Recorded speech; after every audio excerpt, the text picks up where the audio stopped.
Hey and welcome to another edition of Custom Corner. For those of you who haven't seen this before, but you probably have, and you've probably heard this intro so many times before, but I'm going to say it anyway. This is a series where I show you guys some of the custom figures I've made over the years. Some are good, others not so much, but I'll let you lot be the judge of that. I know a lot of people ask me how I make my customs, so this acts as a guide, and I'll explain how I make these figures. They're pretty easy to make, to be fair, and then you can have a formula if you want to have a go at making your own cheap customs. Now, for this Custom Corner, it's one of the brains behind All Elite Wrestling, the American Nightmare, Cody Rhodes, and usually I give some exposition about the wrestler themselves, but I'll level with you and say I'm recording this in January, so whatever I say will be way out of date. AEW has just been announced by the time I'm recording this, and I just hope it's a successful, easy for me to say, venture by the time you watch this. And all in all, I'll say he took a big risk, and he's probably been one of the smartest people in wrestling over the past few years, from where he's worked, the style he's worked, and obviously starting up a new promotion with the Bucks and others.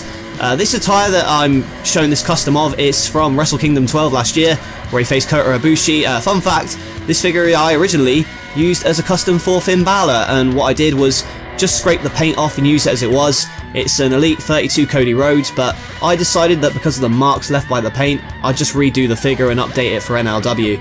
I started with the hair, pretty simple, just painted it blonde, and then I actually painted the whole figure again with a light skin tone, which explains why the surface looks a bit rough.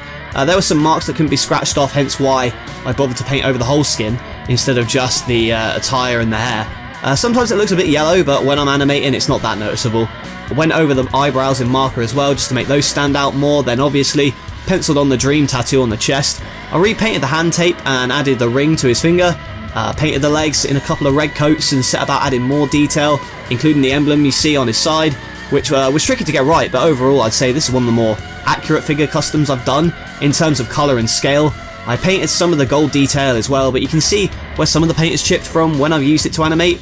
Although I just go over it in another coat of paint. Not each time I animate, sometimes if it gets really bad I will paint over it again just to make it look a bit fresher. The marker pen, I've penned over some detail for accuracy, and finally I've added the Kiss the Ring on each boot, but funnily enough I did it on the wrong boots, so it read The Ring Kiss instead of Kiss the Ring, but it looked okay, so not much harm done. You don't really notice it in the animation anyway.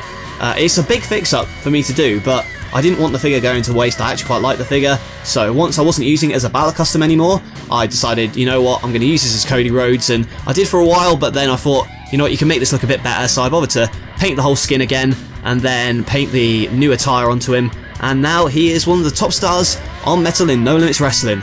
So, that is it for this video on the American Nightmare, Cody Rhodes, on this Custom Corner. Let me know if you enjoyed the video by hitting that like and subscribe button, and I'll catch you guys later.